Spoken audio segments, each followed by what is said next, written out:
Hello, hello, Salma. Welcome. Hi, Hello, Lily. guys. Hi.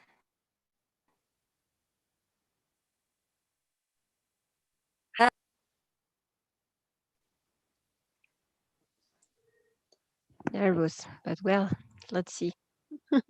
Nervous. Hi. Don't be. Be happy. I'm, I'm super happy. Hi, Georgie. Hi. Welcome. Um, Oh, do you know what? I'm listening to myself. yes, I don't know why I'm listening to myself. I don't know. Why? Oh, I think it's Georgie, right? Teacher, I have a question before we begin. Yes. I made my presentation. Yeah, yeah. On how do you call it? Huh? Prezi? On Prezi. On Prezi. Did he fall down? Yes, right? He was explaining about the presentation and he fell down. Well. Mm, yeah. Well, so welcome to the final exam, guys. Today you are going to finish your level 8. So congratulations for that. We will what is next? We will start the TOEFL preparation.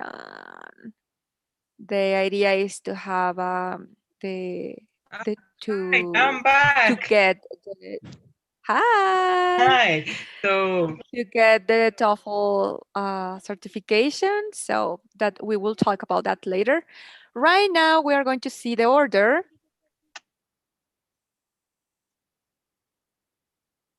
The order of the presentation. So did we do it yesterday or no? I don't remember. no, we did No, it. right? We did it. We already did it.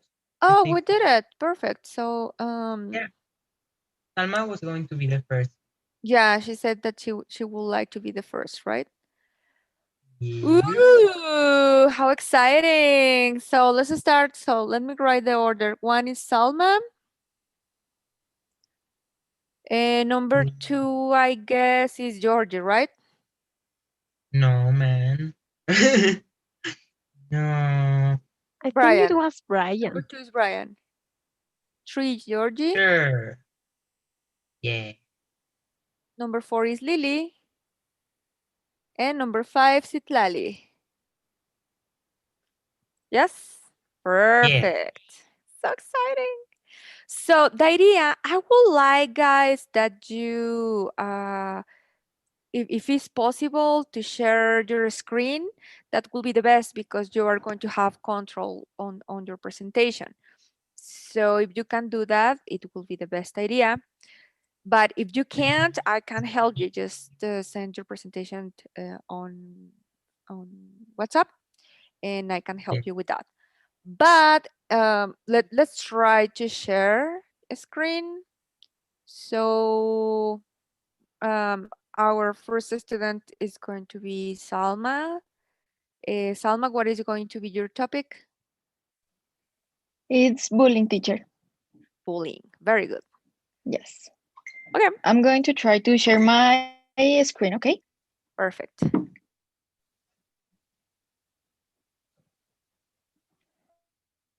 Oh, Dad tell me that only you can share, teacher. Yeah, I'm sorry. It's my Ah, fault. So one, two, share screen. Ready. Sorry. Thank you, don't worry.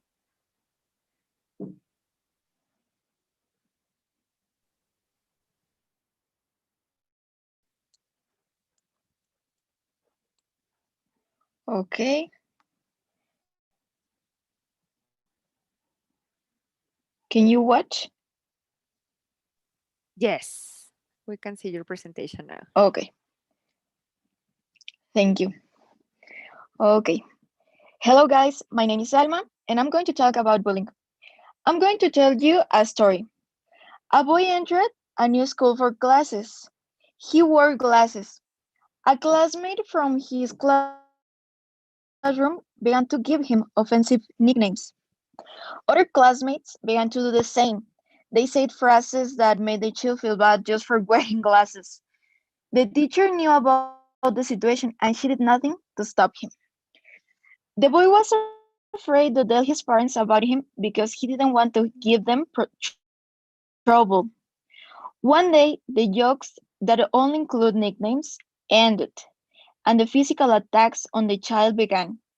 The classmates didn't miss any opportunity to hit him or break his glasses.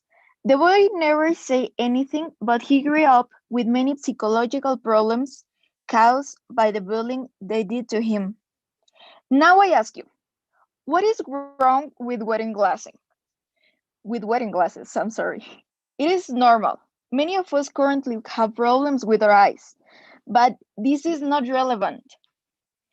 The important thing about this is that it's a true story of many children who have to endure offense, blows, or situations that affect their development. I'm sorry. And the other question is, what is bullying? Bullying refers to a type of violent and intimidating behavior that is exercised verbally, psychically, physically, or psychologically. It's a series of continuous mistreatments that are carried out intentionally by one or more aggressors with the purpose of attacking, generating insecurity, or hindering the behavior of the victim.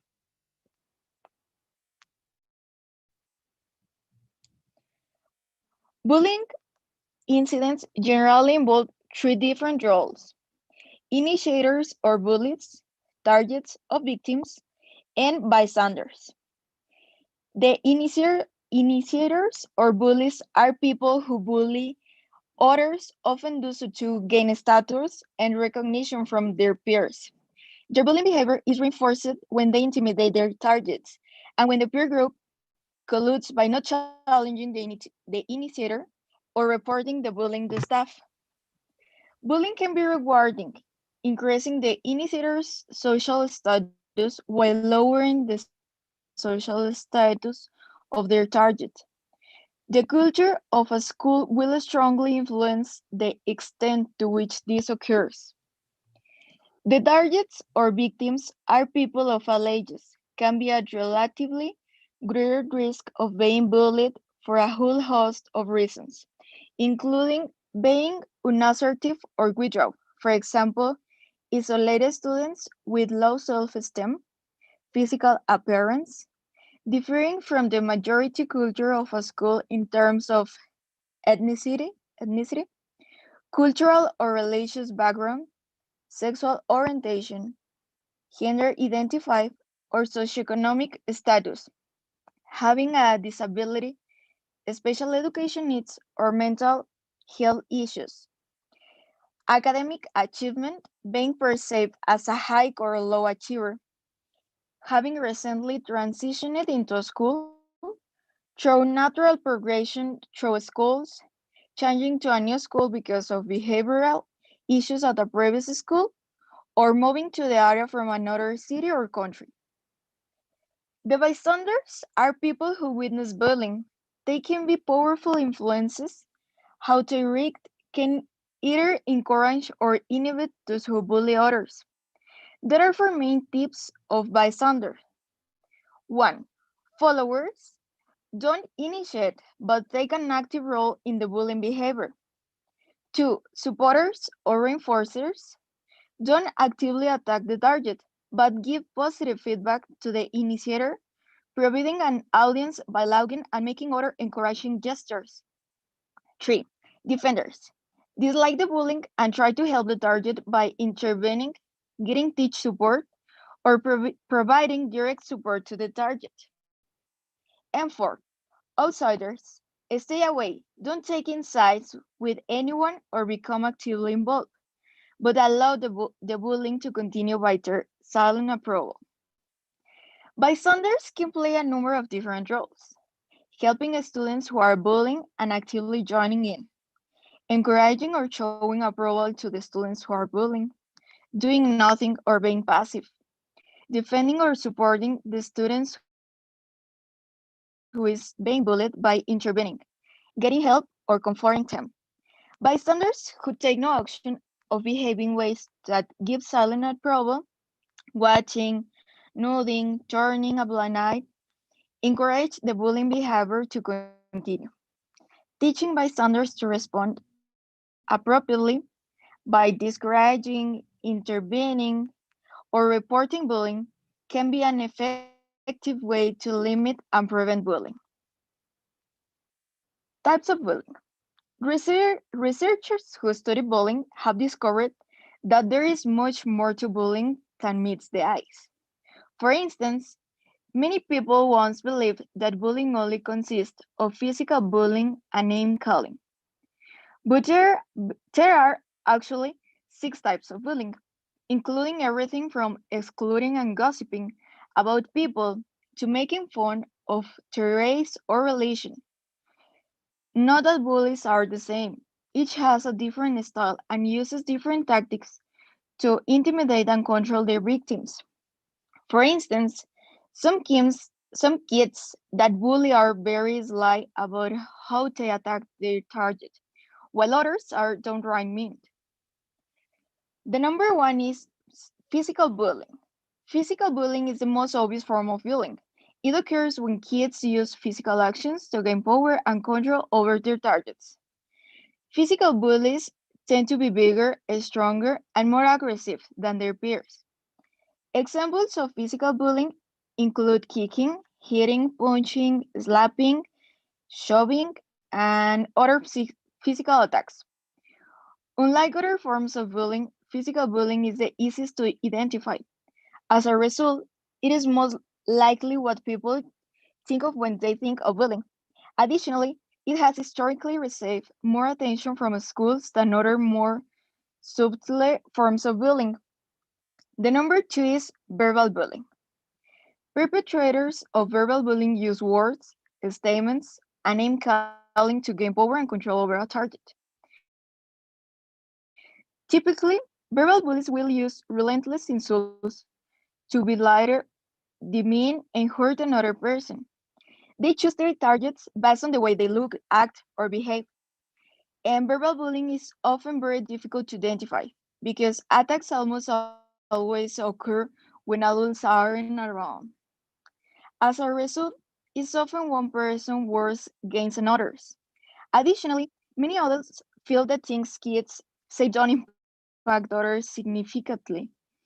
As a result, they usually tell the victim of bullying to ignore it. But verbal bullying should be taken seriously. Research has shown that verbal bullying and name calling has serious consequences and can leave deep emotional scars. 3. Relational aggression is a sneaky and insidious type of bullying that often goes unnoticed by parents and teachers. Sometimes referred to as emotional bullying, relational aggression is a type of social manipulation where tweens and teens try to hurt their peers or sabotage their social standing. Relational bullies often ostracize others from a group, spread rumors, manipulate situations, and break confidence. The goal of a relationally aggressive bully is to increase their own social standing by controlling or bullying another person. In general, girls tend to use relational aggression more than boys. A teen or tween on the receiving end of relational aggression is likely to be teased, insult, ignore, exclude, and intimidate. Although relational aggression is common in middle school, it's not limited to tweens. In fact, some bullying bosses and other workplace bullies are engaged in relational aggression. Number 4, cyberbullying. When a twin or a teen use the internet, a smartphone, or other technology to harass, threaten, embarrass, or target another person, it's cyberbullying. If an adult is involved in the harassment, it's called cyber harassment or cyber stalking. Examples of cyberbullying include posting hurtful images, making online threats, and sending hurtful emails or texts. Because teens and tweens are always bullied, cyberbullying is a growing issue among young people. It's also becoming more widespread because bullying can harass their targets with much less risk of being caught. Cyberbullies often say things that they don't have the courage to say face to face. Technology makes them feel anonymous, insulated, and detached from the situation. The targets of cyberbullying, it feels invasive and never-ending. Bullies can get to them anytime and anywhere, often in the safety of their own homes. As a result, the consequences of cyberbullying are significant. 5. Sexual bullying consists of repeated, harmful, and humiliating actions that target a person sexually. Examples include sexual name, calling, crude comments, vulgar gestures, uninvited touching, sexual proposing, and pornographic materials. A bully might make a crude comment about a peer's appearance, attractiveness, sexual development, or sexual activity. In extreme cases, sexual bullying opens the door to sexual assault. Girls are often the targets of sexual bullying both by boys and by other girls. And finally, 6. Prejudicial bullying is based on prejudices twins and teens have toward people of different races, religions, or sexual orientation. This type of bullying can encompass all the other types of bullying. When prejudicial bullying occurs, kids are targeting others who are different from them and singling them out. Oftentimes, this type of bullying is severe and can open the door to hate crimes. Anytime a child is bullied for his sexual orientation, race, or religion, it should be reported. How to prevent or stop the bullying? Because bullying has a negative influence on children's mental and physical health, it's important that healthcare workers and teachers have a good understanding of bullying behavior and take measures to prevent or stop such behavior. Encouraging other children to intervene when they notice bullying behavior can also be an important strategy to combat bullying. The intervening bystanders to help the victim is known to be effective, but it's also known that the majority of bystanders don't intervene. Motivating children to intervene and stand up for the victim could isolate bullies from their audience and social support and help to stop bullying behavior. Regular communication between parents and teachers on the subject of bullying is very important. Schools can inform parents via newsletters on the school policy on bullying and explicitly ask parents to report to the teacher if their child is being bullied. A school can also organize an educational session on the subject of bullying and inform parents about their anti-bullying rules and policy. In addition, teachers should address the subject of bullying during the regular talks with the parents. It's important that teachers involve the parents of active bullies when solving a bullying problems, since bullies should also learn in their home environment that their behavior is condemned. A teacher could arrange a meeting with the victim, bully, and both their parents to discuss the bullying and create a plan to solve the issue. Communication between parents and children is necessary because in this way they will be able to know what children are like. They will be able to know about the problems they have and be able to help them. Give them education and good behavior, respect for all people, confidence in themselves, and many other aspects that parents should support of their children while giving them attention and time. It's important to include anti-bullying strategies, such as those mentioned above, as part of a whole school anti-bullying policy. A whole school approach is aimed at actively involving the whole school community, students, school staff, and parents. in the force to tackle the bullying. Thanks for your attention. Good job, Salma. Very nice, very interesting. Good. Thanks, guys. Well done. Okay, perfect. So, guys, I would like to hear two questions for Salma. So, who will be able or who will want to make two questions? Okay, Georgie. Good. So, how do you felt doing your research? Like, do you felt like, I don't know, maybe a bit sad or concerned about people living under those circumstances, or how did it make you feel? Yeah, that's my question. I feel bad and sad because I think I thought the bullying was a little problem. For example, when I was child, I was a victim in a bullier, but I think it was a little problem really in a school. But when I start to find the information, I said, oh my God, what happened in the world?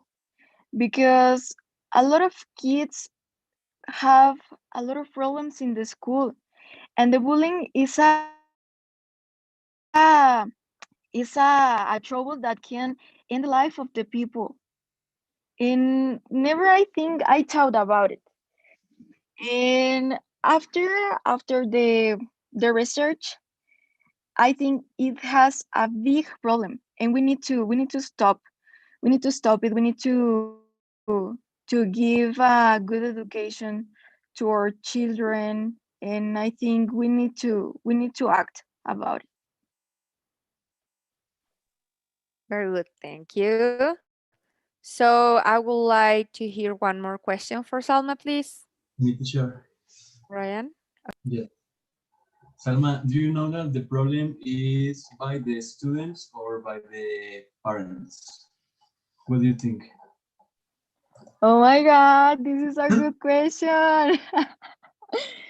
I think the I think it's a problem of both, because I think the parents no, I think for the parents it's a job to give us to the children a good education.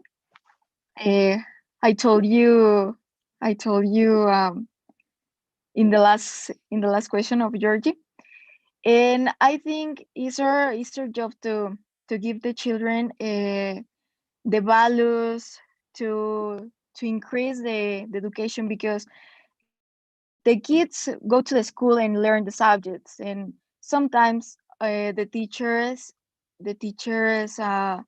includes the values, the good behavior, and something like that. But I think it's a big job of the parents to tell us and tell the children how do they need to have a good behavior.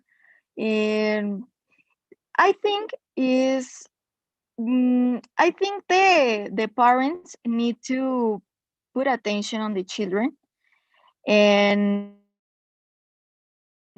for the children is, I think, it has how do you say, no, it's okay. I think the children could be the problem too, but the problem is starting in the house, because I want to say that the children are the examples of the parents. I agree with this phrase. I agree with this. Very good, Salma. Thank you. Very interesting topic. And my favorite thing of the expos are the questions. Because I like when you are talking about that a topic is super interesting when you try to search all the information about it. But when you are answering questions, I mean, the pace of your language is different, right? Like it's like more natural, and I like that part. So mm, thank you, Salma. You are totally able to have a conversation and or a discussion in English. So um, about any topic, I'm sure that you are able to do it in about any topic, right? Thank you, teacher. Very interesting. Thank you. Okay, so our next student is going to be Ryan. Ryan is going to talk about what is your topic, Ryan? Tell us a little bit My topic about your is topic. censorship, freedom of expression, and privacy. Ooh, interesting. Good. So, do you want to share your screen No, yes, or do yes, you I want want to. me to do it? Yeah, No, perfect. tell me when you are be able to see the share. So, I think it's almost ready. Brian Perez has started screen sharing, so we will wait a little bit more. Now it's ready. We can see your Mm, whenever you want to okay. start. Oh, yes. Yes. Hello, good afternoon. My name is Brian Perez Ayala. I'm 17 years old, and now I want to speak to you a topic that I consider is very important nowadays. That is the censorship, the freedom of expression, and privacy. But why I choose this topic? Because you know that in the list week ago, we listened in the social media things about the WhatsApp, that the WhatsApp doesn't have privacy, and a lot of things. And that's the reason for why I want to speak about this topic. But first, we need to know the meaning of these three concepts. What do they mean? The first is censorship. The censorship, we can define it like that people that have the power and they want to don't say the things for the people because they consider that it's a way to correction or disapproval one thing. Maybe they have the reason because there are people that do bad things and it's a way to hide that thing to the other people. But sometimes, if for example they hide the news or another thing, that is the bad thing. And maybe it's like the prevent the dissemination or of information because now in the internet we have a lot of false information, and it's a good way the censorship. But when the government abuse about this word, that is the bad thing because they are trying to hide use a lot of things that we have to know or we have the right to know. The other meaning, the other concept is the freedom of expression. This is a right. It's a right that everybody have. Every human has this thing because it's a way to how we can say our opinions because everybody have different opinions and it's the right to express themselves because with this right we could say everything but not everything because this isn't absolute. And why I'm referring what when I'm saying that it's an absolute. Because if you consider like this thing like absolute, you are thinking bad. Because yes, we could say our thinkings, but no much. Because imagine to say, oh, I don't like this, or do things about racism or other things. No. So yes, we can say our opinion but with the intention of no hurt the other people. That is the freedom of expression. And then the privacy. The privacy is a right too. It's a right that everybody we have to have because it's a thing that we could have a secret. Everybody think that we have secrets, and only we could choose who going to be the people that could know that secret. It's a reserved place in our memory, in ourselves, about the things that we know, the things that we have, the things that we think. And it's a way to guarantee dignity, because imagine that you or another people know your things, or you know the things of the other people. No, that isn't correct, because everybody have to have the privacy. And then is the bad of the movie, the dictatorship. But why I consider that it's the bad of the movie? Because I have seen a lot of things about the dictatorship in the history and in the books, or YouTube, Google, and a lot of information about this.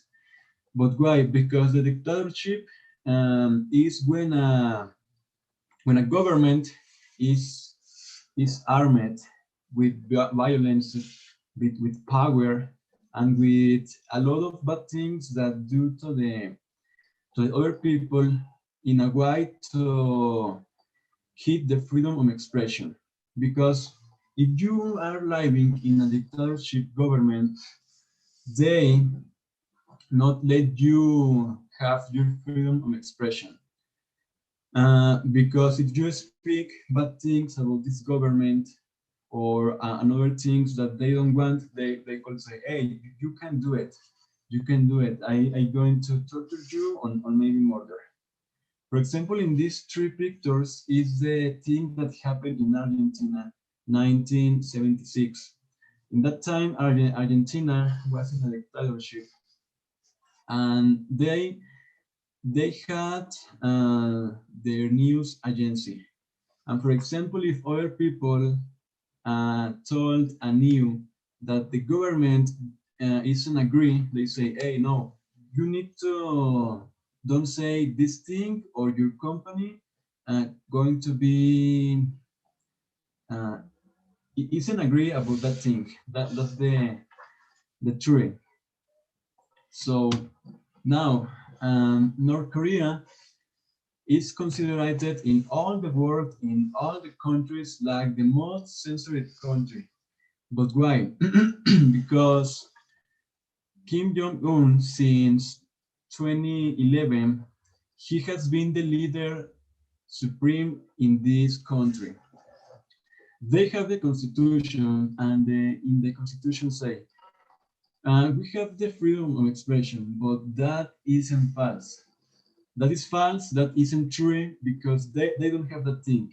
I have seen a lot of videos, video blogs that go, that the people um, went to that country, and they only are allowed to take pictures in the downtown, only the downtown. If they are in downtown, they call them walk, they call them take pictures, they call them have the cell phone. No, they only called walk a few in a few places, and then goodbye. And the other thing here is that the people that lives there in North Korea, they can't get out from the country. So they only can live there. I have seen a lot of videos that say that in that country, in North Korea, they have concentration camps. And I think that is true, because the people that can say goodbye to that country and go to South Korea and say the things that they do in the population, and they are very bad. They are so bad. They have internet. Only in that country, 4 million have internet. So it's very small people that have internet. But isn't like the normal internet that is in the world. No, they only call see the things that the government put. They call them go to Chrome, YouTube, or everything they call them. So that country is very controlled by the government. I think that for a lot of people, that place is the worst place to live there, because it's very, very bad to live there. The government is so bad with the people. The the freedom of expression, that word doesn't exist there. Doesn't exist. And the other thing, the privacy on social media. I'm 17 years old and I haven't met one people that doesn't have the social media. For example, at least WhatsApp, Facebook, or Instagram. However, that the social media is very good because we call speak with friends, we call search information, we call see videos, we call do a lot of things in the social medias, and that's good. The bad thing here is that how in everything we have risk. We have risks with our privacy, and now it's good by the companies. No, it's our good because we don't read the terms of conditions. We don't configure our things, or privacy, or profile, or another things. And that is the next question. What can we do to protect our privacy? First, I think that we should read the privacy policy.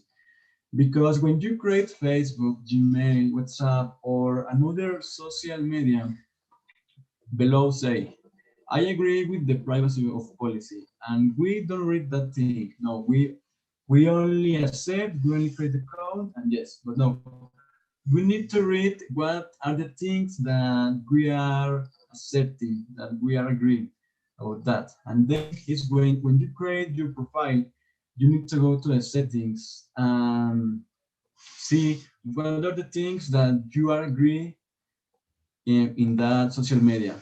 You could choose who can see your profile, who can search you on a lot of things of security for the people don't see your profile. The last thing is the don't share your location, because when I was in the computer, sometimes Google tell me, do you want to share your location? But no, you don't need to accept that, because when you accept that, Google could know where are you and could send you a lot of advertising in that place. For example, when you are in Mercado Libre or in Amazon and you search tennis, then the advertising going to be about tennis. So that is the thing for why isn't good to share your location unless in Facebook or Chrome, because they could know where are you. And the last thing, the censorship in Mexico.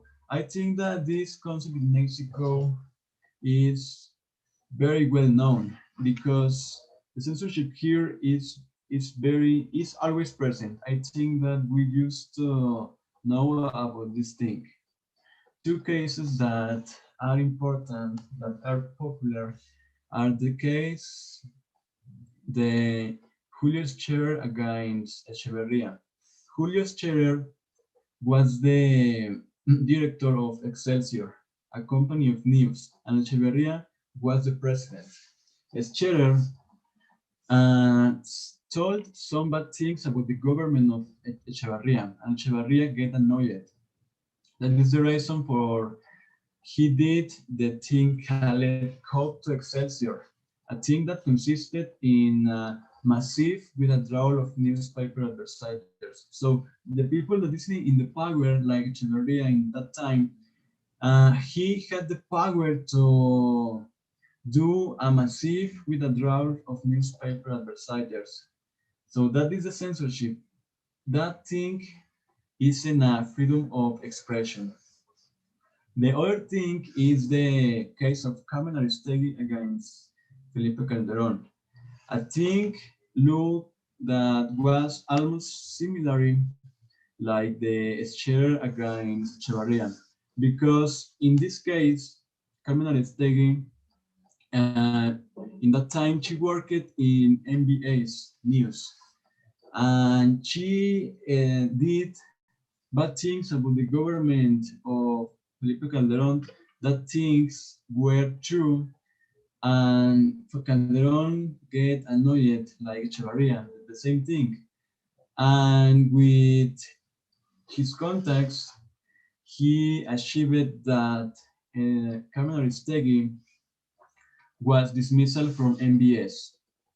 And in the same way that Echevarria gets Cheddar.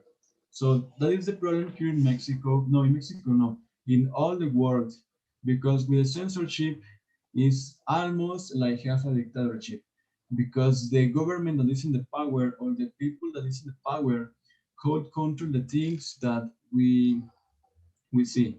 We live now in the information era, and it's very important know how the technology works, and don't let the people that is in the power uh, censure all the things that we see. Thank you. That is my topic. Whoa, very good. Nice. Very, very interesting, Ryan. Thank you. Okay, so let me tell you that I was very interested in your topic because I see that you feel passionate about this topic, right? So your pace was really good and your rhythm was super good too. Uh, you maybe you got some errors of pronunciation, like not a lot, some of them, but you were super passionate about your topic. So I didn't even pay attention to that because I was like super interested on what you were saying.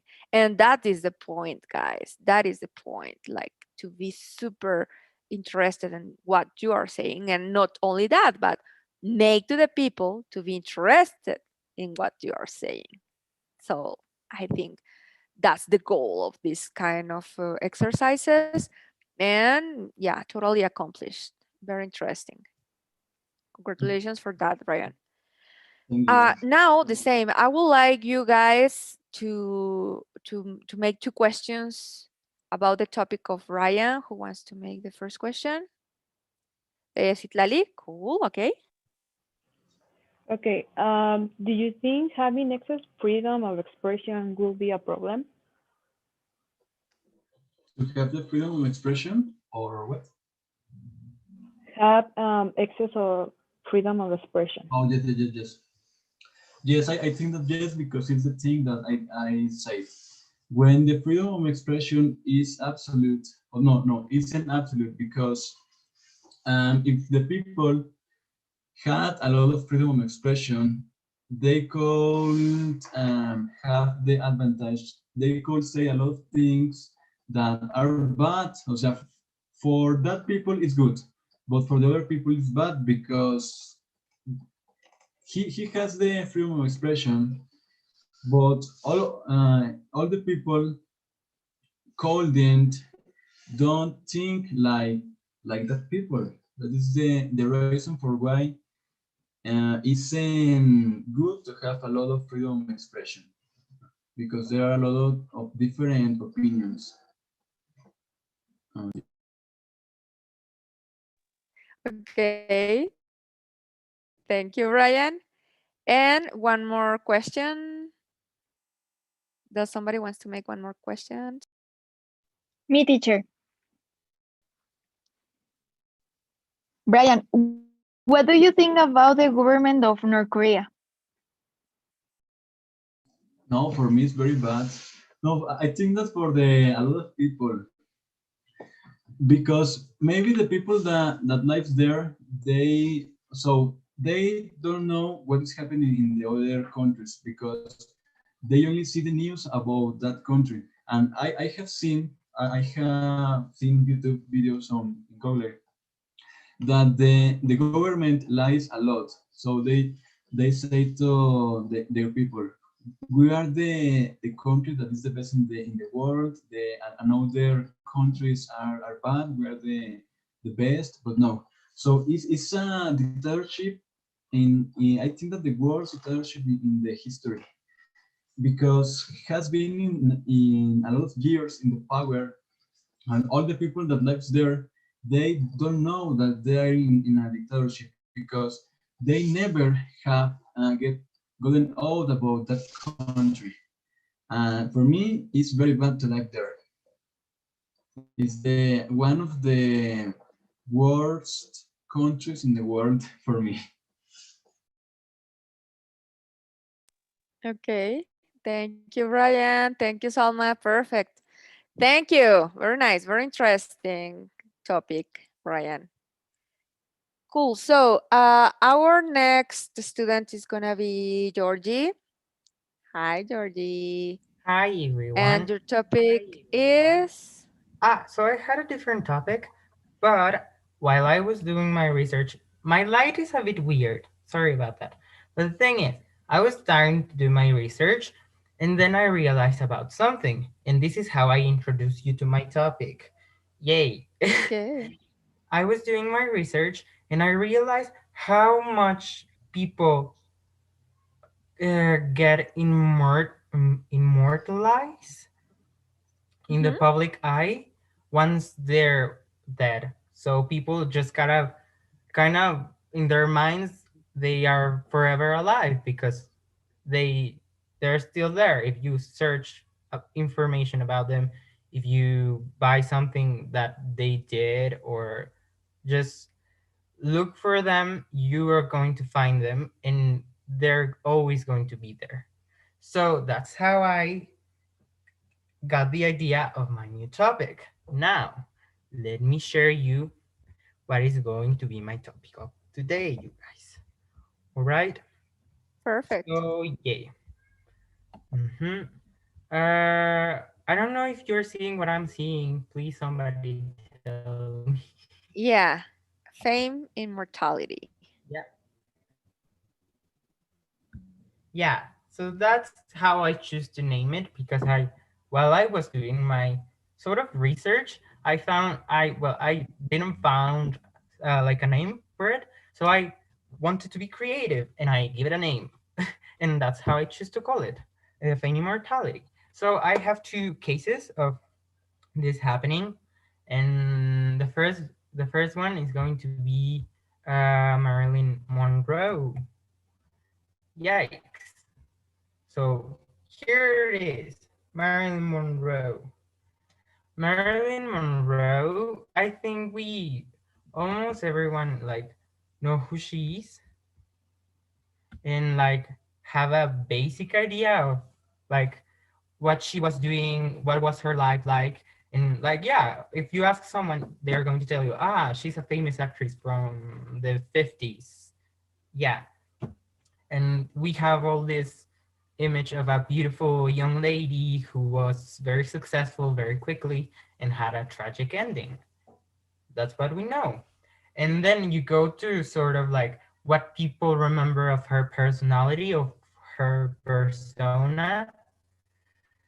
And most people would say that she was a very provocative and very dumb person, a person that was really beautiful but not that interesting. It's how most people would describe it, and it's how she got immortalized as a very beautiful girl that had not much of a personality, and all she did was look beautiful. But the thing is, she was a human being, as we all know, and human beings are far more complex than that. So I wanted to like, now that I told you like what she is remembered by and how people think about her, I want you to know a bit more about the real Marilyn Monroe. So Marilyn Monroe, she she was discovered while she was working on a bomb fabric. So yeah, someone found her and took pictures of her and told her that she was really beautiful, and she decided like one thing led to another, and she started to act like that was a long process, and I don't want to make like a whole documentary about her life, but it was a long process between that happening and she becoming an actress. And yeah, a lot of people, a lot of actresses that act with her in movies or thing like that could say that she was a really nice person to be with and to talk to because she was kind and she was all very self-conscious and very anxious. So she was always very preoccupied about like not acting well. And that's why when people like say like, oh, she must have been also a very difficult person to work with because everyone just had complaints about her. And you could say like, ah, because she was rude, because she was a diva. But in reality, she was very insecure. So she needed constant reassurance that she was doing, that she was acting well. And that constant reassurance was like asking to her coach or the director and asking for another take. And it was very complicated to work in that circumstances, but it wasn't complicated to like her because she was a nice person. And sort of like people don't see that, and also people think she was very dumb because she always said like very weird and like weird stuff. For example, the Chanel number 5 thing that she only slept with that, and people could say, "Oh, she's a very vain woman who like is not very interested in another topic, and she's a woman." But that time, people didn't think that women had interests on anything, and they were like not that interesting human beings. And sort of like she was a very interesting human being because she was interested in talking about all these important topics of her life, about what she read or what she liked to watch on like movies, or who she was like mm, inspired by, who she wanted to be. And nobody asked her that. Nobody asked her about what she wanted to do, what she wanted to read, what she wanted to be. Everyone just kept asking like, "What's your favorite like clothing branch?" or "What's your favorite perfume?" or stuff like it didn't really matter. So she started to give up a little, like in her life, started to give up, like to lose hope in people taking it seriously. So now she was like doing what people expected of her. And by that point, she also got like a lot of husbands, not a lot of them. It was normal, like four, maybe three husbands, and all those relationships were different, and people only judged her because she was like moving from a relationship to another relationship. It didn't work, and at the end of the day, she was alone. She was misunderstood, and people sort of like said, she's pretty, she's really like good at acting, but she is not a very good human being. And she gave up and she killed herself. Even when people like to think like, no, somebody killed her or stuff happened. No, the reality is she gave up uh, for being taken seriously, for feeling like a human being, and she killed herself. That's what happens. And we have this idea, and the reality is another idea. So, yikes. And the other case that I have, you may know her, you may love her, is Diana, Princess of Wales.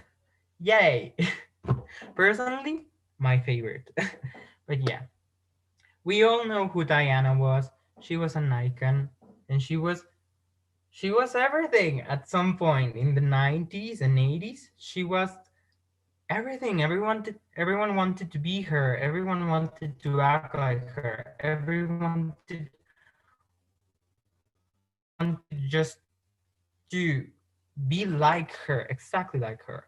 But people didn't, like, people had an idea, and that's the idea that lives on forever. And the other thing is the reality again. So now we are go to the reality first, and then we go to the idea.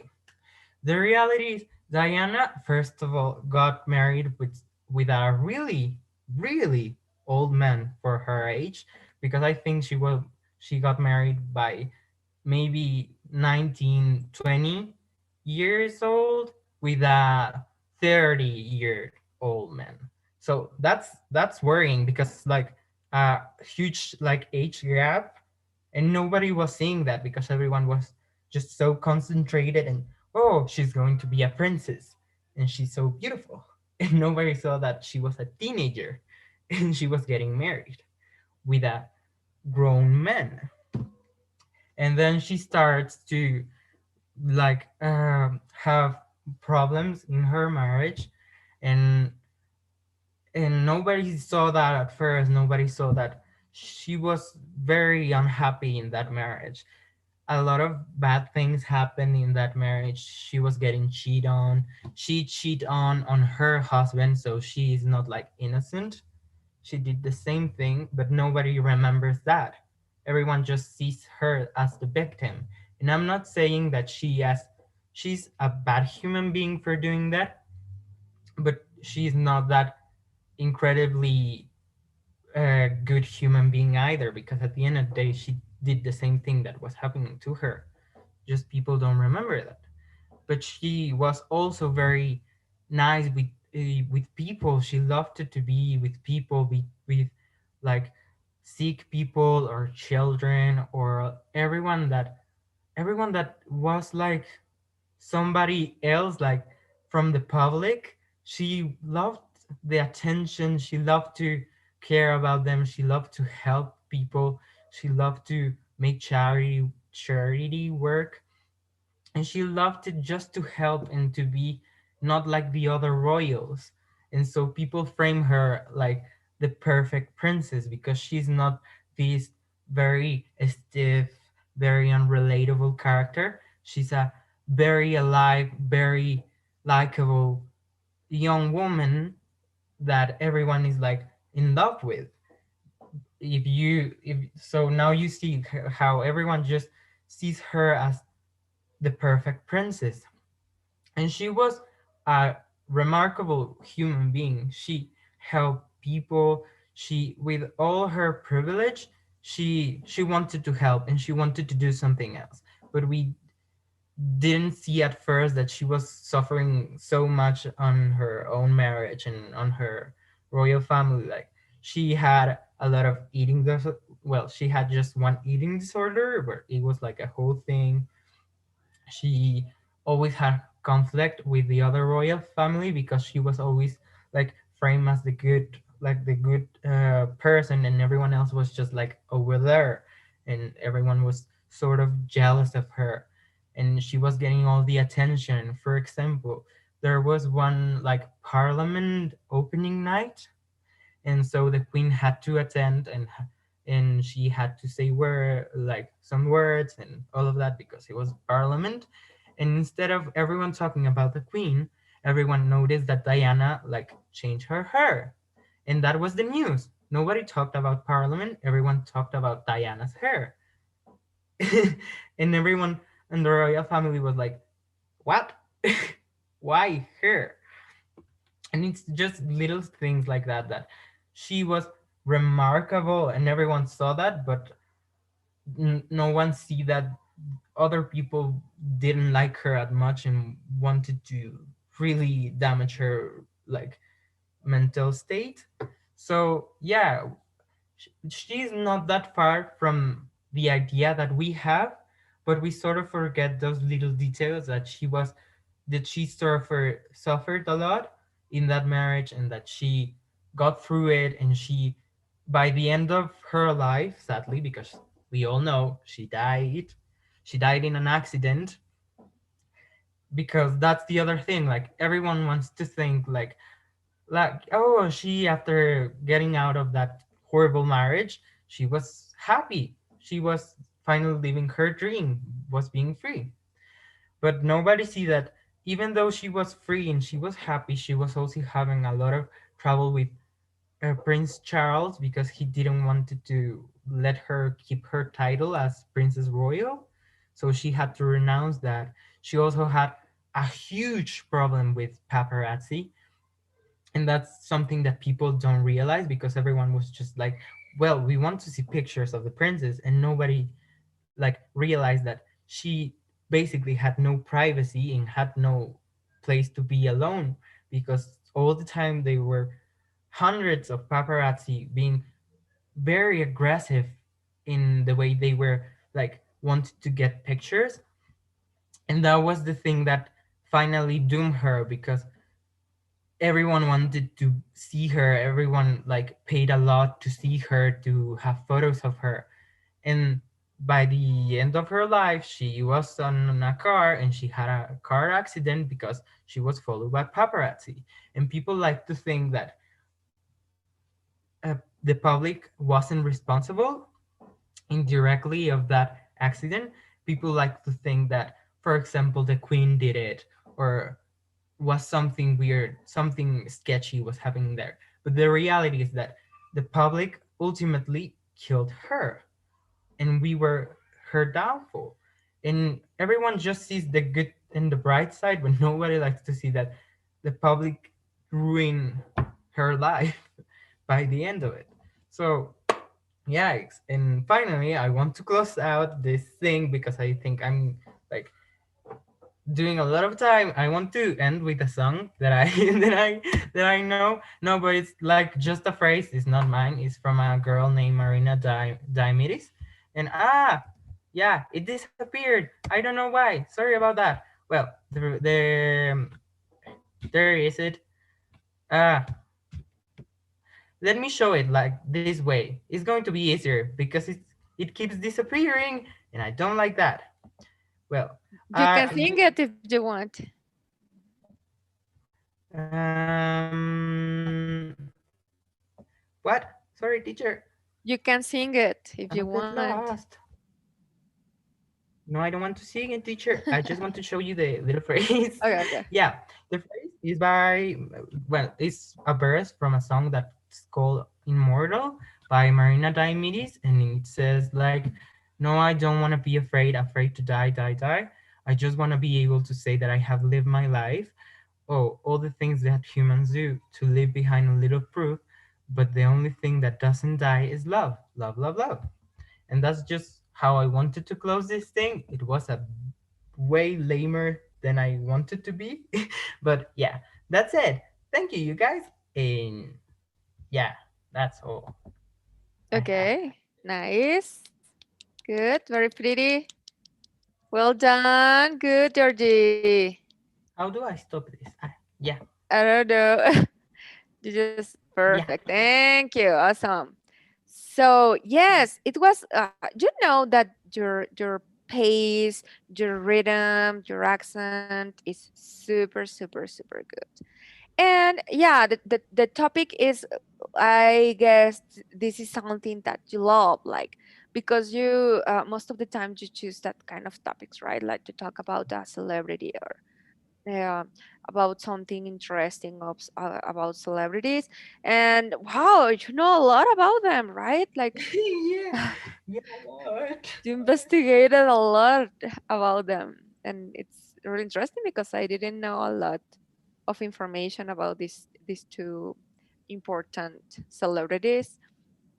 So yeah, I mean, talking about your pronunciation, your pace, your rhythm is super, super good. You know that. So it's just keep practicing, and this advice is for all of you guys. Keep practicing. Never stop practicing, even if you don't have people to talk with. Well, guys, you have here six classmates that you can call anyways, like to just to practice, right? And well, we are going to keep practicing with the TOEFL, but sometimes the TOEFL is super, super focused on grammar. But we are going to try to continue with the expos because they are super important. Okay, so do you have any questions for Georgie about his topic? Somebody wants. Lily, very good. Please. Georgie, would you like to be immortalized?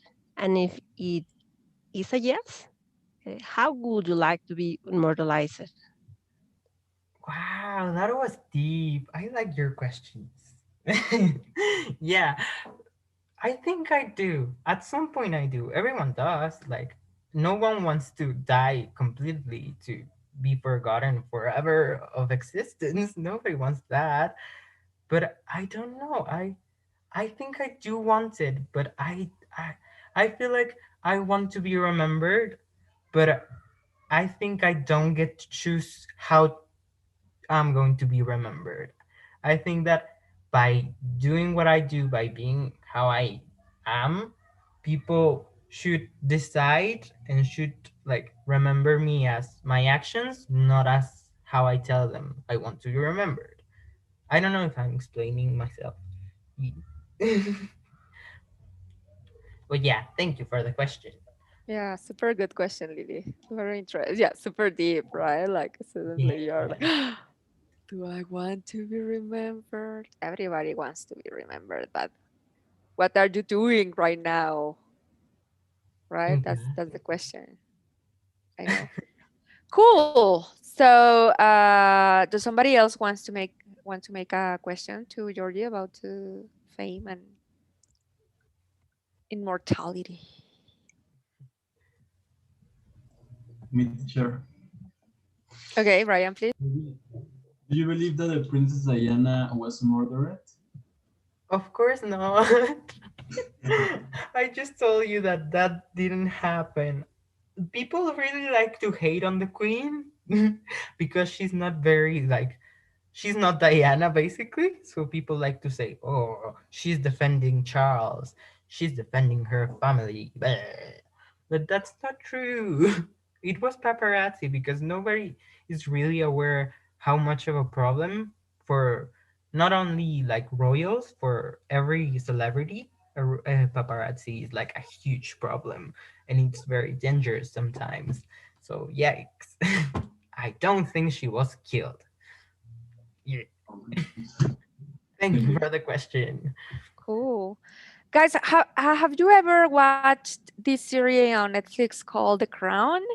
My favorite series? It's about the queen, right? It's really good. It's really good, guys. It's about the history of the Queen of England, and it's kind of interesting. Yeah. Nice, very good. Thank you, Georgie. Very interesting topic. You're welcome, everybody. Congratulations. And our next student is going to be Lily. So, can you explain us about what your topic is going to be? Okay. As George's topic, my topic also evolved.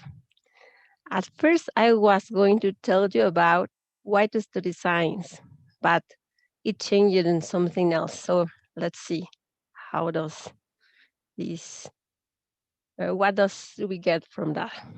Well, I don't know if you are able to see my screen. Yes, we are. Okay. So, um, okay, I'm going to hide you a little bit. Okay. This was one of the first topics. Well, first of all, good evening. I'm Liliana Toscano. This is my final exam of English class with Susie, the best teacher. And we're going to Aw. begin with with this question. This, well, the original dilemma, the Hamlet dilemma, was to be or not to be. For me, the dilemma was different. This dilemma I had when I was at high school and I need to choose a career. And the dilemma was to do science or not to. My mom didn't want me to do science. She was hoping that I will decide for physics, and instead of physics, how does it say it? Physician. She wanted me to be a physician. But I said yes to science and I became a physicist. And this is a hard question to do to someone because people doesn't usually uh, see themselves doing science. So I need to change it a little bit for you. And I will change it to this other one is to listen to scientists or not to. And this is a very good question for these times because perhaps you are not questioning yourself on those terms, to listen or not to scientists, who are not going to listen to scientists. But there are other questions that can be related and that we used to make ourselves those questions, even myself. And those questions could be like these ones. For example, should I take this medicine? What if I take this tea instead? I don't like to take much more medicines. Does that sound familiar to you? Will I get vaccinated? What if I die for the vaccine, or if my children get sick? Do to stay at home? All those things, all those indications are made by science. And people tend not to always tend to question what scientists say. And on the internet, I found some new I've heard sometime before, and this is this one. According to CONACYT, 72.24% of Mexicans prefer to believe in amulets and magical rituals rather than in science. And that was that assumption was made from a poll made by INEGI in 2011. And the question is why? Why people do think that magic and amulets and teas are working better than what science tells you? And that was, I was thinking, and I came to some points. I don't know if they are true or not. That are just simply my opinion, but I want to share it with you. Those things that I thought might be guilty of that, for that is first, what are scientists? Are those weird peoples? What is the image of a science, of a person of science for the common, for all of us? Who are they? They are these goofy peoples that lives on their labs, that talk strange things, that write strange symbols. And why we have to trust them if they are so different from us? So perhaps this could be one of the points that could be that we can think they have something to do with those. We don't pay attention of what science had to say. The other thing is that since at high school, or perhaps even before, perhaps since we are on elementary school, we are accustomed to study science and maths and physics and all the hard science, for say, let's say like that, like boring, like something that is written on the blackboards, and perhaps the teachers are just wanting they are just wanting to torture us with that, to give us a lot of homework, to make us pass through stressful tests. So I don't know, but some of my high school friends, when I told him that I wanted to study science, they said, "Why? Why do you want to study that? It's so boring and so difficult, and who cares?" And another reason it could be that people tend to believe that the people who do science study or work on things that much of the times are worthless. They will not solve the immediate problems that people have at that moment. Sometimes it's easy to say, no, thank you. I don't want to know what are you doing or what science can do. We are too busy. Working on the actually problems we have today. And well, that was the reasons I came up with. I might be wrong, I don't know. I hope you tell me how you think. But now I want to tell you why these things are wrong. I like to put things on context or perhaps helping to overcome those ideas.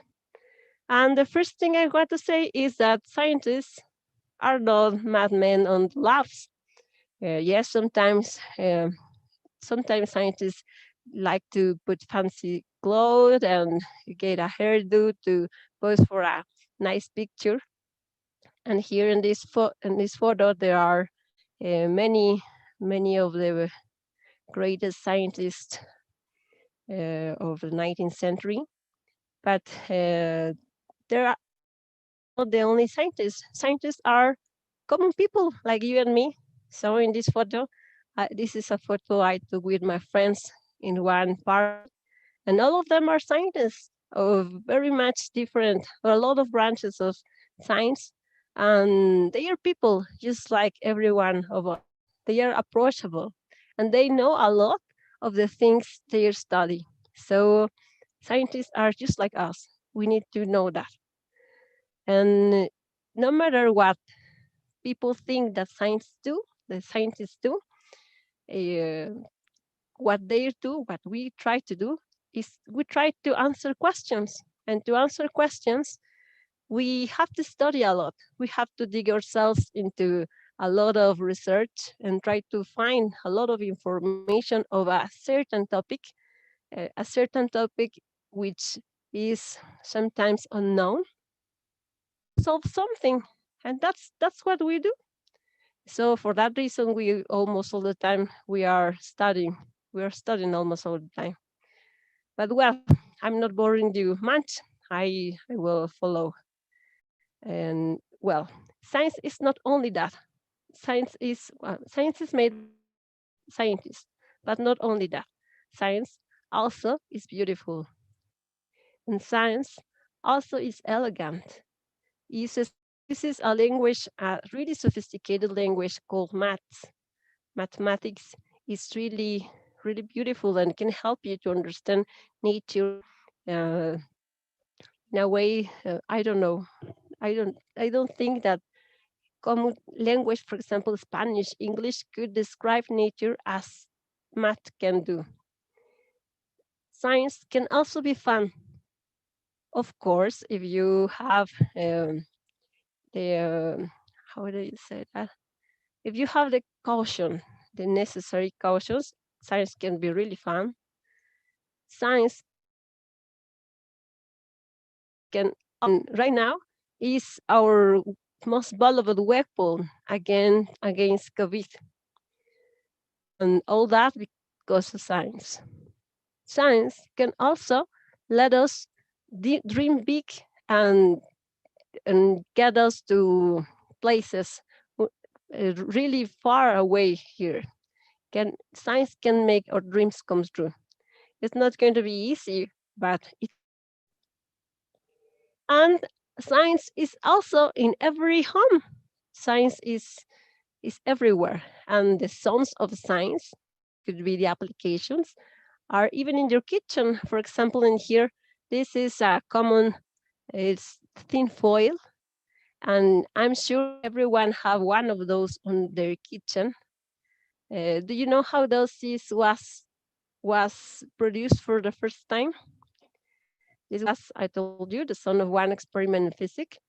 This is a replication of the experiment made at Ernest Rutherford. Rutherford was trying to find what was inside of an atom. At the time, they didn't know. So they made a really thin foil of gold. This is like foil paper, but of gold, and put it on here on a shareholder, and they made a beam of alpha particles. Uh, they projected a beam of alpha particles here, and made that experiment many times. And around this part, I don't know if you see my pointer. Do you can see my pointer? Yeah, totally. Okay, thank you. So in here, around here, they put a lot of detectors to see where does the beam goes after interfere with this plate. But the big surprise was the biggest percentage of the beam passed through like if there was nothing here. So They made that experiment a lot of times, and they get to the conclusion that the atoms must to be void inside. Most of the space inside of an atom must to be void, and that is what is happening now. We know, but well, this apart, to do that, create the technology to create tinfoil. And not only that, there's a lot of application, much more, I don't know how to say it, much more complicated if you want it. There are there exist robots that can work in a line, in ensemble line, is the name, or robots too that can perform surgeries. The computers you use, the satellites we use to send um, cell phone signs, for example, signals, automobiles, or if you look around you in your home, I'm sure you can find a lot of things that and that for make that things. Oh, I'm sorry, I'm just started to get nervous. Well, I'm sure that a lot of the things in your house uh, are sons also of science. And now at this point we could say, okay, and why don't all of us become scientists? Well, science is not easy, that's for sure. Science, um, to become scientist is really hard. It has a cost. Not everybody can do it, but I hope everybody can learn to love science and to understand it. For those who wanted to become scientists, you must know there's a price that you must pay. What is the cost? Well, you need to study a lot. You need to learn a lot of math. You need to practice. You need to study and understand all the laws of physics and how to apply them to the real world. You need to also, if you want to, for example, do some research in biology, you need to learn chemistry. It's really important. You need to spend a lot of times in labs, almost all your days and your free time, you are going to be there doing research, doing experiments, talking with other colleagues about your research or what you are doing at the moment. You also need to know how to program in computers because most of the experiments nowadays begin in the PC. They are in situ, which means that are made in computer before to jump to the experiments in the real life. And you need to know that there are some steps that you must follow in order to collect something that will be used as research or that could be called research.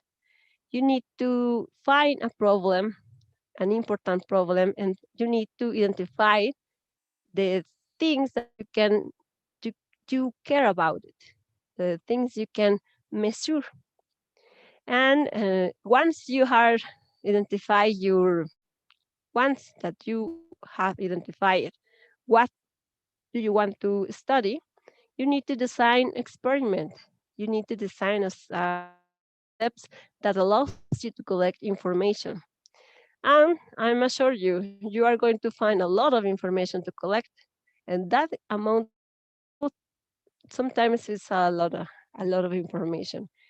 And all that amount of information, you will have to find a mathematical model to fit that data. And that is not easy, but it can be done. Once you have your mathematical law, you can say that you perhaps, in the best of the cases, you will predict something, some other result, and perhaps this in this part you can prove your theory. You can say like that. You can prove if your model works. If you try to predict something and that does not happen, then you need to get back to the beginning and see what happened. Why is your model failing? And this is a line here, but In real life, that path is not a line. It's are you have to do a lot of loops in each part of here in order to get to this part. And once you are at this state, for a science student, it's not like mission accomplished. You have to deal with the hardest part of all, which is publish your results. But to publish your results, you have to be reviewed by your peers, by your scientific peers, and it's not easy because those peers, their job is going to be try to prove that your work is fails, that it doesn't true. So they are going to ask you a lot of things all things that they want to do, they are going to ask you. And they are also going to ask you for proofs. Why are you saying this? And if you're not able to provide with answer and to proofs, then you are not going to publish the paper. And you have to go over again to lab and begin from the beginning. So why I'm telling you all of this? Because I want you to have an insight of what is to to have to do the research. And for each scientific step we do, it's one part of this, one step of the third. So it's not easy, but this is the way. And now again, let's go back to magic. Why, if research, if science is hard and is so difficult to prove, but we give baby steps each time, why people still believe in magic? Why is easier to believe that if I go and they make me an amulet, it's going to solve my problems? Perhaps it's because magic is based upon faith, while science is based upon facts. Magic is based upon faith, and to have faith, you only have to have it. There's nothing else to be needed. But to prove facts, that's really hard. And it's also other thing. As a human society, uh, we rely on faith. If we have faith in others, if we have faith that we are with the right people, we feel safe. We feel safe having faith. So with all of this, I'm not telling you to quit your faith. Everyone has their faith and it's really valuable and it's good. But please just don't keep off of the map the facts, which are really important. And why I'm telling you all of this is because we are dealing with some threat, really a really awful threat right now, which is COVID. And at this time, there's like a battle on the internet and all sources of information. For one side, scientists made their recommendations about how to proceed. And for the other side, there's a lot of people making recommendations about what they heard they must do, because somehow science, it seems like it's not enough. So it doesn't matter what you decide, please consider the facts and try to protect yourselves.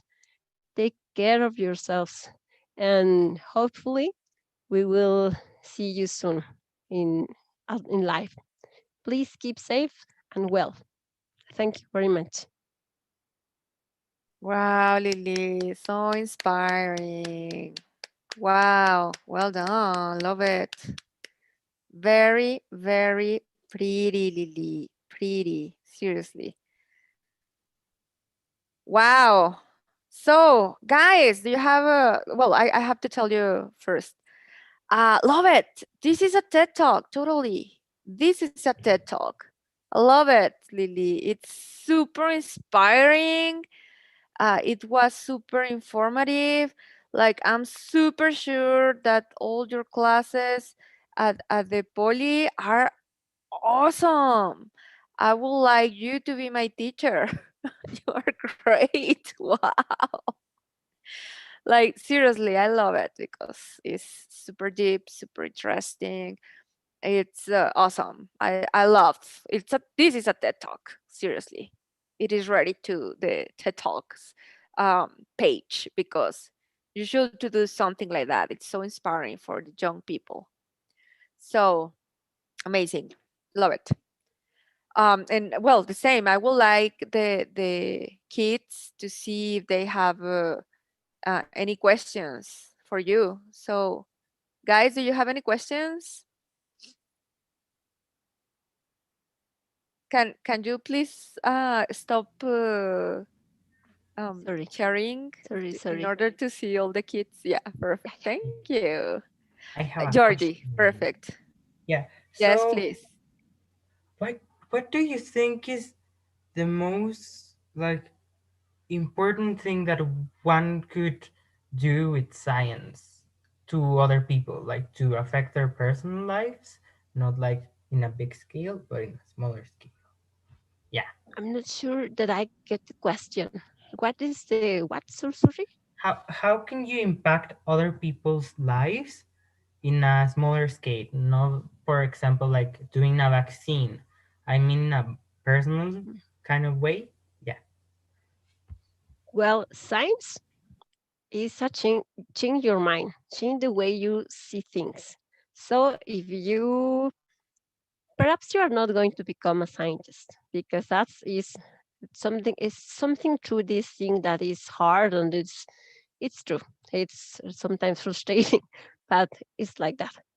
But you can what you can do is having or develop a science mind or a way to think like the science, and that could change your life because in that way it's going to be really harder to trick you because every person that try to trick you to try to tell you something, you automatically are going to say, oh yeah, okay, let me see where, and that, believe it or not, change your life like a step at a time.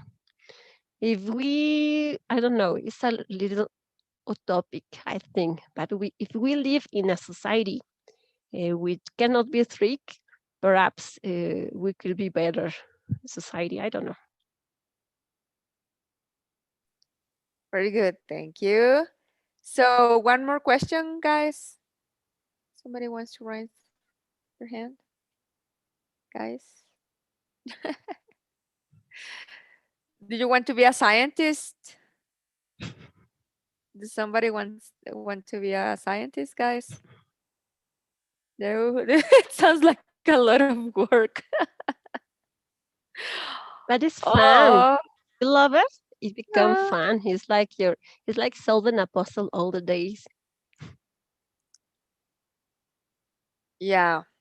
Okay, so I guess there are not more questions because it was super clear. I love your expo, Lily. I have to tell you, like, I have no more to say that than this is a TED Talk. You should do one. You should. Yeah, I'm gonna try to contact the TED Talk in Oh, Mexico, and I'm going to tell them, do you know what? I have a good TED Talk for you. I'm going to try to sell your TED Talk. see. Yeah, amazing. Love it. Love it. So inspiring. Thank you. Thank you. So, Citlali, are you ready? You are our last student Yes, teacher, I'm for ready. today. So, perfect. What is your topic? Tell us about your My topic, please. topic is viruses shape our world. Ooh, So interesting. I hope that you enjoy it. So let me Thank you. present.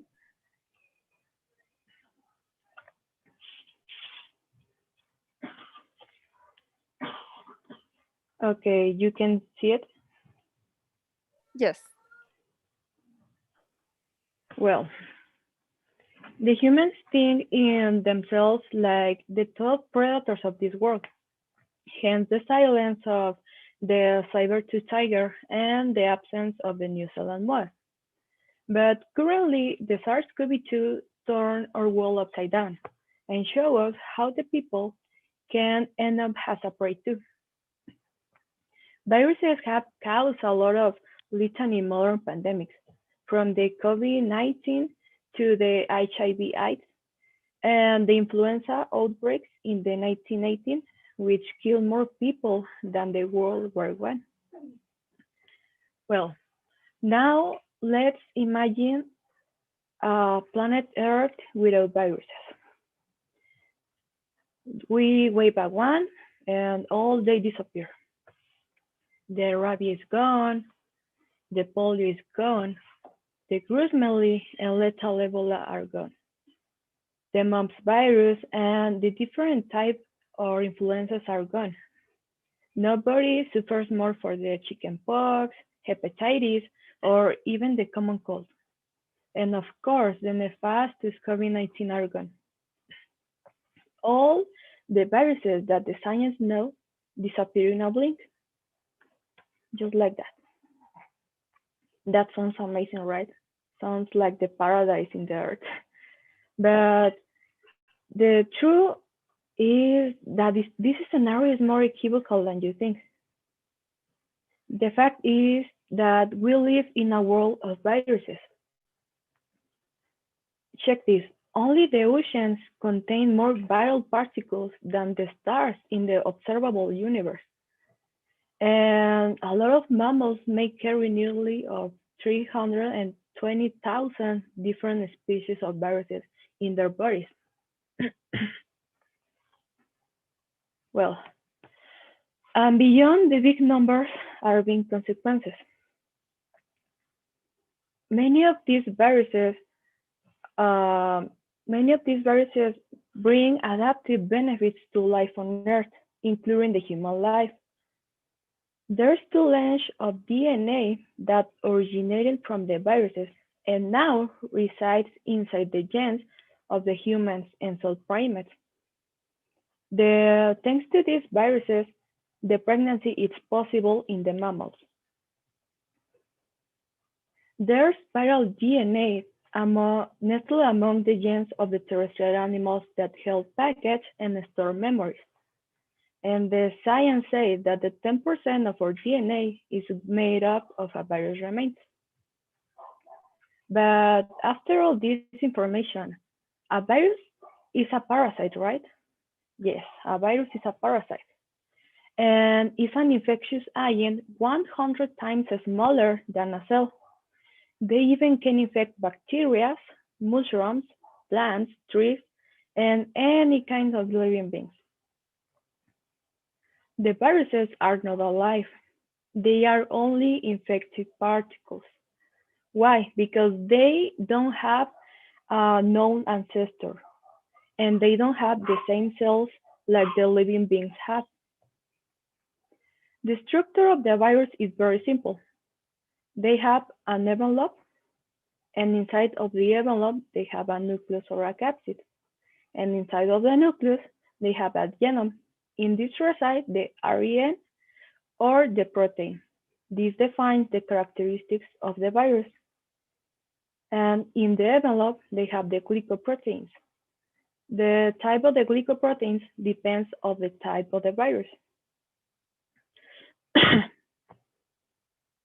Okay. Imagine the greatest reproduction is like similar of the work of a copier. Imagine the cell has the copier and a virus has what will be copied. When the virus enters inside the cell, they use the ink that will be the protein or the RNA to multiply and then release more viral agents to infect all their cells and then spread throughout the host body.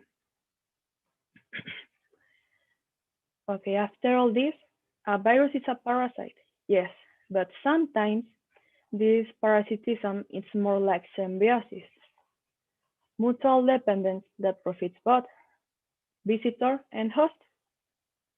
Everything depends on their situation, depends on the virus, and depends on your point of reference. The virus can deliver advantage or destruction. The natural world is not kind. A free existence, free virus existence is unattainable scenario that makes no sense. The wonderful diversity of life is based on viruses that, although they are a source of death, are also a source of wealth and change. Thank you. That's all. Okay, good. Nice. Cool. Very good, Citlali. Very interesting. Cool. So, good. It was like a complicated topic, and you make it so simple, like so understandable. I love that. Like you always do that kind of stuff, like difficult topics, and you make them understandable for everybody. I think you will be an excellent teacher. Have you ever thought about being a teacher? No, I don't like teachers. You don't like to be a teacher? You will be an No, excellent teacher, seriously. thank you. Because you always do that. Like you explain super simple and make the topics to appear to be like that, not complicated. So yes, congratulations. It was really good expo. Thank you, teacher. And questions. So guys, would you like to ask a question to Citlali? Raise your hand if you want to ask something. Nobody, come on, guys. I know you're tired, but Yeah. Hi. Hello. It's me again. yeah, perfect. So how much did you like actually knew about the topic and how much you had to research about the topic? Ta-da. Well, I download like 3 or 4 articles of the Nat Geo. It's like 20 seats every topic, and I was a lot. And I see a lot of videos. Well, I try to make a little short because it's a lot of information, very difficult information actually. Well, that's all. I only resume all the information in the list. Yeah, this is super difficult, right? Like to get all this information, to do all this research, and then try to put it in simple words and understandable for the people. You will be an excellent teacher. That's what a good teacher does. Think about it. Okay, people. So I'm super happy with your expos. They were super interesting, guys. Super interesting. So I can't. No, yeah, I can't believe you did that because you are super intelligent. All of you always do amazing expos. So congratulations for that. Uh, I think I'm going to close mm, the share with YouTube right now because we are going to talk a little bit about the course and everything. So say goodbye to our or viewers or watchers on YouTube. Bye. Thank you for being on the exam. Thank you for being with them. Don't forget